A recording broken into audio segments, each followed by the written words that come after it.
So thank you for joining us for yet another segment. And I thought I would reach out to a good friend of mine, an individual who is an elected official. We have fun. We have fun from time to time, chatting. It doesn't matter the type of media that we are sharing, uh, but we could talk frank about most anything. I thought it was important to have him on, knowing that he's serving out the remainder of his term Thank as God. a county commissioner. He already chiming in, but I wanted to talk with him about a very important initiative. I think that has been very helpful to Plymouth County, the CARES Act. Joining us right now is Plymouth County Commissioner Dan Pallotta, who's a friend and somebody who I've had many conversations with. Dan, how are you? I'm good. How are you, Kevin? I'm doing pretty good. Um, how are things going for you, knowing that you get just a couple of about a little bit a month, month and a half before? 2 months. I've been November and December, and Yeah. All right. So November, December. All right. So you got 2 months left. Put in perspective as you're heading out the door as a county commissioner. it's a wonderful feeling to see the light at the end of the tunnel. That's all I can tell you. Really? So let me go over cares because that's why we're here. Yeah, we're here to talk about the CARES Act. This is, of course, Yeah, funding that was provided by the federal government and something that was sought out by the county to be able to distribute these funds specifically to the 27 communities that it serves, correct? yes. So it's pretty interesting. The federal government decided back in uh, mid March to debate is what they called the CARES Act, and it was a 2.2 trillion with a T dollar act. Within that act, there's all sorts of things: payment protection program, direct funding for hospitals, nursing homes. Um, but there was 150 billion set aside for state, local, and tribal governments, and that's how they describe the units of government at the federal level: state, local, and tribal. The qualification for it was that you had to have 500,000 people, and you were eligible for CARES money. So my administrator was out with COVID. He was one of the first cases in the state. Was on a ventilator for 5 weeks. Um, Almost didn't make it. Doing great now. But I was getting his email. So in comes this request from the U.S. Treasury. I took a look at it, talked to the treasurer of the county, Tom O'Brien. I said, Tom, what do you think? And he said, well, let's apply. So as the chief executive officer of the county, I filled out a 4-page form, signed it, sent it to the federal government, and the following day, I got a call from the state saying, "We know you filled out. We know you filled out the form. You can't take that money. We have a plan for that money." So we didn't even know how much money it was. All we knew was it was supposed to come to us. So start digging into the act, and we'll find out that the Commonwealth was going to get 2.67 billion minus what local units of government asked for. We had asked Bristol and Norfolk also to apply, and unbeknownst to us at the time, the city of Boston applied. So 4 local units of government applied, and that comes off the 2.67 billion. Norfolk and Bristol shied away from the whole program when there was pressure that came down from the Baker administration, and I did the opposite. I dug in for my 27 towns, and I said, we're keeping the money, we're distributing the money, we're going to do it better than the state, and we have. So the county of Plymouth got 90,943,000, which is 45% of the amount of money the county should get based on a per resident basis. The Commonwealth got 111 million for Plymouth County. Of course, nobody knows where that 111 million went because they're not open and transparent like we are down at the county. And we can show you where every dollar is. We have it on our website, www.plymouthcountycares.com. You want to know what your town is eligible for and how much they've received to date? It's all on the website. We put together a website in 2 weeks, and we had money out the door about 4 weeks after we received the CARES money. We were ahead of the state by weeks, and our cities and towns will receive approximately 95% of their share that they would get by population, approximately. On the Commonwealth side, the numbers are in the tens and the 15%. So we're really excited about what we did for our cities and towns. Brockton's going to get $18 million. If the Commonwealth had done it, Brockton would be eligible for about 8 million. So it was smart for the commissioners to do it. I know we got beat up in the press, and we got beat up, and we can't handle it, and blah blah blah. All of it untrue. As a matter of fact, there's a candidate running for treasurer saying that there's no ethics in the program, and all the talking points of another county official who shall be renamed nameless but carries a badge. And we just let it bounce off us because we're administering the money. We're administering the money great. We have an audit team, we have an accounting team, we have a legal team. We didn't hire any additional staff at the county. No one's getting pensionable increases because of this program. And our percentage of administration is almost next to nothing compared to what the Commonwealth's doing. So on our side, I'm pretty happy about it. So what this CARES, I'm going to keep going if I can. Yeah, we have a half an hour here, so it's let's have a conversation. All right, keep going. Yeah, again, all right, sorry. I know you want to call it the Dan Show. I get it. I understand. But I want to ask a few questions here because what initially my understanding is that when the county sought out the monies, that there were questions that were asked by the county to the state as to, can the state guarantee that 100% of the monies were going to go to, So, was that question asked? Yeah, it was asked by me. Yeah, but I'm saying though to the secretary of ANF, who's number 3 in the Commonwealth. Yep. Really nice gentleman, even though we were on opposite sides on this. Really nice, real communicative. I asked him, I says, can you guarantee the 90 million is going to come to my cities and towns? He said, no, I can't guarantee that. Well, let's see what the guidance says, because once the guidance came out, it was a question of what was the state right or the county right?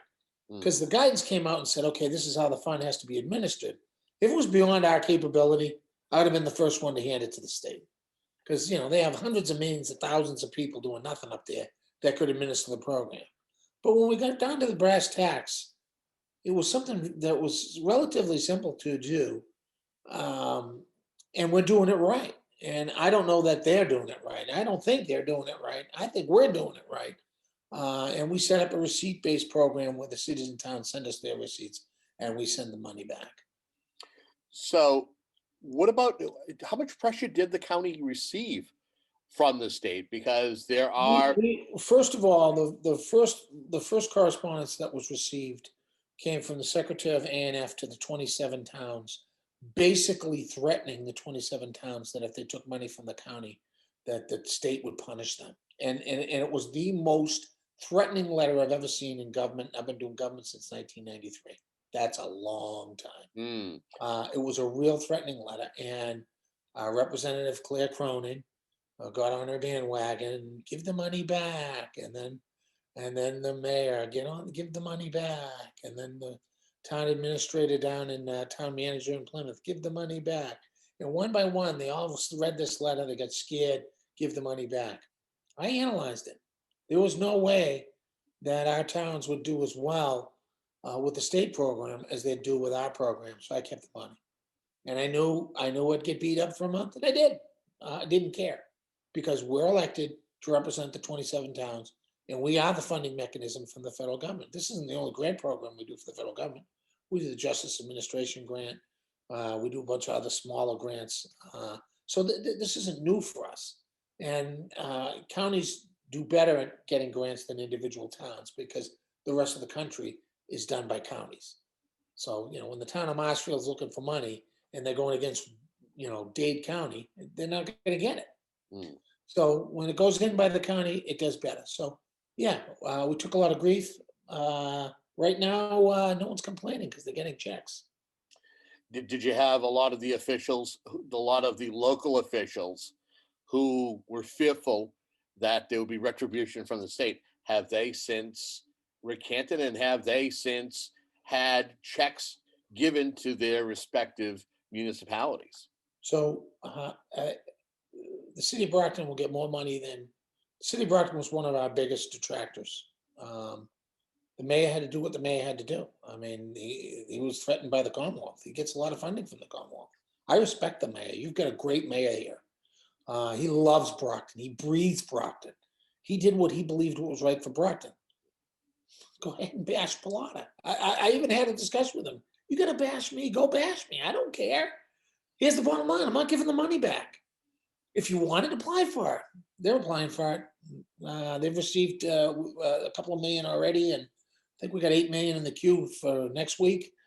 So I mean, the money's flowing to Brockton, and you know what? Brockton's lost 260 souls, and as the mayor says all the time, they had a real problem there.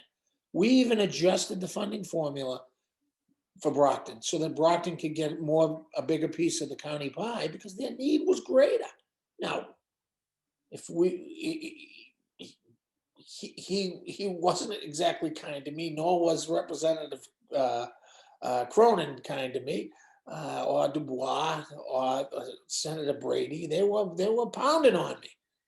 But the right thing to do is get the money to Brockton, and we did, and we will continue to do so.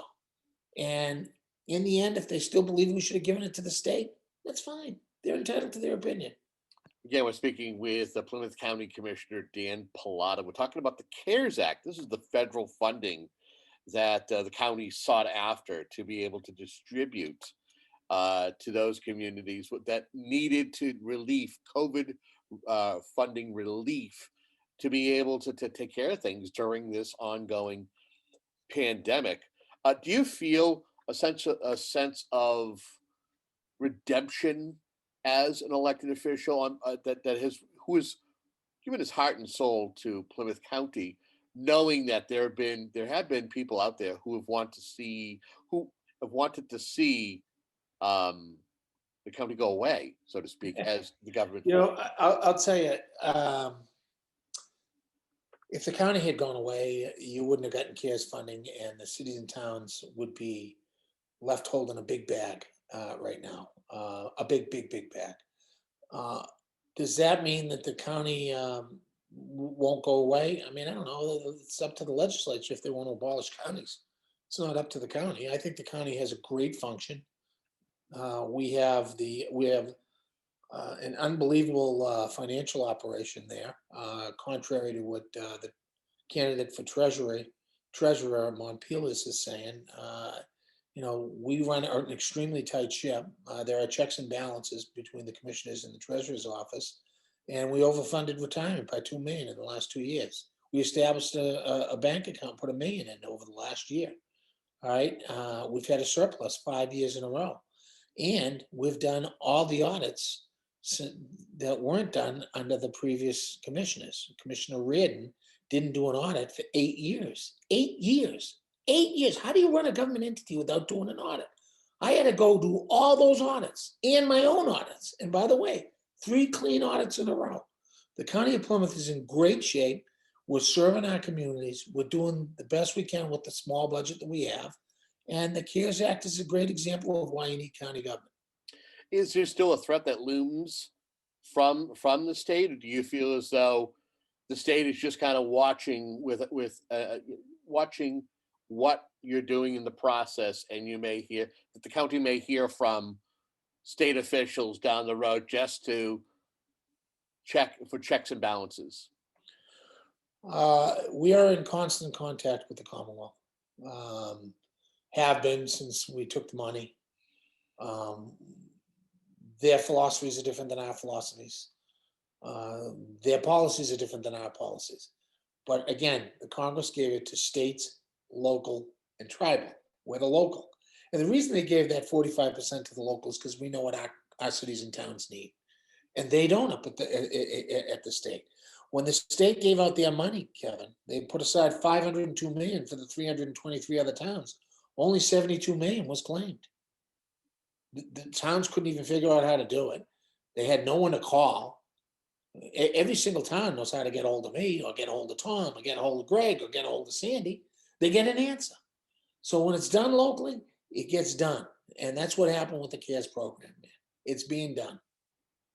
And is there still money in the kitty to this day? I mean, where does it stand? Is this something that is going to Let me explain it quickly. So the CARES Act goes from March 1st to December 30th. Expenses from March 1st to December 30th. That's rule 1. Rule 2 has to be COVID related. Rule 3, it has to be unbudgeted. Those are the 3 major rules for the CARES Act. If you hit those 3 rules, you can submit your expense. We got a lot of expenses coming in right now for schools. They've all started up, and now they got their bills and their receipts, and they're all coming in. Millions and millions of dollars. As of tonight, we will have distributed about $20 million.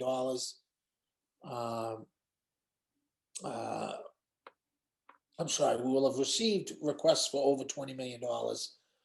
We have pledges from the cities and towns that they're going to use at least 80 million of the 91 million. We had a request from the Commonwealth to give them assistance, for the county to give the Commonwealth assistance on the rental program. Dial 211 if you need rental assistance. We are participating in that. We are working with the Commonwealth on that. So yes, are they happy that we took the money? No. Do we work with them? Sure we do. We're civil, they're civil, and we'll see how it works. What do you say to the people who feel that this was a stunt during an election year to gain put the spotlight on county officials who are seeking re-election? What do you say to those people? So number 1, I applied for the money. I'm not running for re-election. One of the reasons I'm not running for re-election is CARES. I knew it was going to take 30, 40 hours a week for me, and it has, and it continues to do so. You have no idea how much work it is. And, we don't get compensated for that. With regard to the treasurer and Commissioner Hanley, who are both on the ballot this year, CARES had absolutely nothing to do with them being on the ballot. It had to do with me filling out a 4-page form, submitting it. Now, of course, the commissioners voted to agree to accept it, but not because of politics, but because we generally wanted to get the money to the cities and towns. I think Treasurer O'Brien would be very happy if he didn't have CARES. He's spending an extra 25 hours a week on CARES. If you ask the cities and towns, they're going to tell you it's fair. They're going to tell you they're getting what they're asking for. There's no politics. It's simple rules. You do A, B, C, and D, and a check comes. Again, we're speaking with Dan Pallotta, who is a Plymouth County Commissioner. As he just says, he's not seeking a re-election. Talk to me about the source of pride of being able to give the checks out to communities that have struggled financially, that need this financial assistance, especially when it comes to education, knowing that that a lot of municipalities are dealing with funding issues because of COVID and having to get extra resources to be able to continually educate during a pandemic. Right. So Brockton is a great example, in Marshfield. We're both really lacking in remote learning. The first one to order laptops was Marshfield. They ordered $1 million worth of laptops right out of the gate, knowing that at some point there was going to be remote. They foresaw it. They got ahead of the curve. Brockton ordered 16 Chromebooks. Wow. And guess what? Plymouth County Cares is going to pay for 16,000 Chromebooks. Every child in Brockton is going to have a Chromebook. They're going to learn. We're excited to be able to help the city of Brockton. We're excited because this is going to go beyond Cares. Those Chromebooks aren't going to turn off on December 30th. Those Chromebooks become the property of the city of Brockton and will become part of their technology learning. It's a phenomenal that we've been able to help them. I would ask you this, and that is now that you're going to be stepping down as an elected official, you're still going to be a part. Will you still be assisting as needed in regards to the CARES Act and COVID? Well, my role ends on I think January 3rd. I'll come back and help if the commissioners ask me to come back and help. I have absolutely no doubt they don't need to do that. Tom can easily can do the job, and Commissioner Hanley and Commissioner Wright are familiar with the program enough that they don't need to call me back. So I don't expect to be called back. Yep. But I would never leave the county high and dry. We've worked really hard on this program. Commissioner Hanley and Wright and I have worked really, really hard. Well, I don't want to see it go down in flames. Well, if you hadn't taken the initiative to fill out that 4-page form, would there have been someone else who would have stepped up and done so? Probably not, because they wouldn't have gotten the email. So it's just a function of email. We might have caught it with Norfolk County talking about it, and the treasurer would have caught it too. So, but as things were coming in, we're trading emails.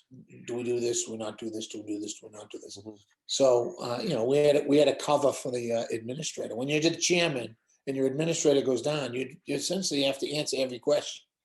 Your phone doesn't stop. So I think that I would have to say I don't know on that. So. Do you have any intuition in regards to whether there might be a CARES Act 2 in the coming month? I'm a Republican, and I don't think that there should be revenue replacement. I know that the deep blue states want revenue replacement because they have spending problems. The county of Plymouth doesn't have a spending problem. We don't need revenue replacement. Our books are in great shape even through the pandemic. So I don't know why every state couldn't be in the same boat. That being said, Massachusetts and cities and towns need revenue. And since we don't have a legislature or a governor willing to cut staff throughout the Commonwealth to help the cities and towns with revenue, it's got to come from somewhere. But someone's paying that bill at some point. All these trillions of dollars have to be paid at some point. So I think it'll pass. I think the HEROES Act is going to pass. If it passes and it has a state, local, and tribal component, the county of Plymouth will discuss whether to apply for it again, because this time we'll have a little more time than we did with last time. And I can tell you, if I'm still there, we'll apply, because I believe that money in the local hands is better than money at the state level. Are you sad to be leaving county government? Are you sad that you are no longer going to be holding the mantle of Plymouth County Commissioner or serving so aptly as its chair? Nope, not sad at all. I did my part. I've been doing the county for 13 years. It's somebody else's turn. I'm really proud of taking the mess that was handed to me by Commissioner Reardon and Commissioner O'Brien and turning it around. It's an unbelievable success story that Commissioner Wright and Commissioner Hanley and I will always be able to say we did. If you just go back and look at the audits that we've now completed that they didn't do, and see the mess they were in, and how we've transformed out of that mess into a financial powerhouse. I'm pretty proud of that. I don't know what more I can do other than to administer government. I'm not that type of guy. I fixed it. It's time for me to do something else. So what is that something else? Do you already have that on the front burner, or is it getting shifted to the front burner as we speak? No, I'm gonna work. This takes a lot of time from work, and I only have a few years left, uh, so that I can get my retirement built up. Probably have 10 good years left. So I need to bank my money. I don't get a pension. I'm not one of those government people that gets a pension. So I'm looking forward to just working when I do my day job and banking some money. And I did my part. I've been in government since 1993, and it's somebody else's turn. The system will do far better when I'm gone. We just got like 2 minutes left here. Anything that we haven't touched upon in regards to the CARES Act? The Well, I funding?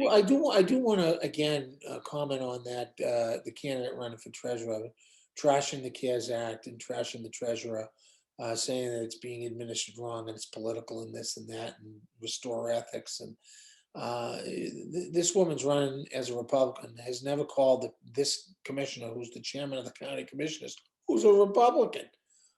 She was asked to run by the sheriff. She's the sheriff's candidate.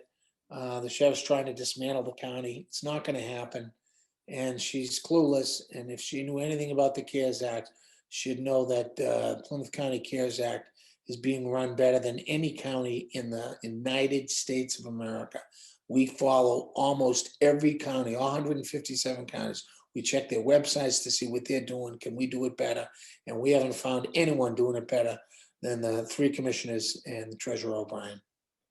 Well, we want to thank you again for joining us and being a guest on this program. Thank you.